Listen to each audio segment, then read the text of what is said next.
Kardinali Ernest Simoni Troshani është rikthyer në Ishburgun e Spaçit, aty ku dekada më parë vuajti 12 vite pas dënimit nga regjimi komunist. Kardinali fillimisht vizitoi ambientet ku ishte mbajtur i burgosur dhe u ndal pranë fotografive të ish bashkëvuajtësve, duke kujtuar vitet e persekutimit dhe sakrificën e qindra të dënuarve politik. Më pas në oborrin e Ishburgut kremtoi meshën e shenjtë. Në mesazhin e tij, ai rikujtoi momentin e arrestimit e dënimit, si dhe u bëri thirrje shqiptarëve të jetojnë me besim, të jenë më pranë Zotit dhe ta duan njëri tjetrin.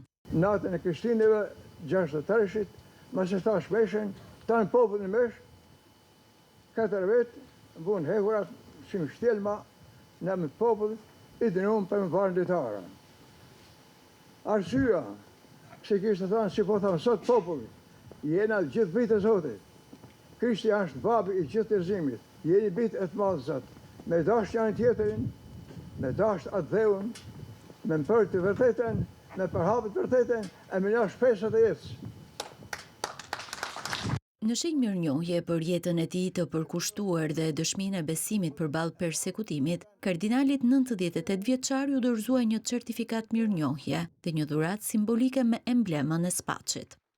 Në këtë ditë nuk mungoi as mesazhi i Atit të Shenjtë Papa Leone i 14, i cili u lexua gjatë ceremonisë.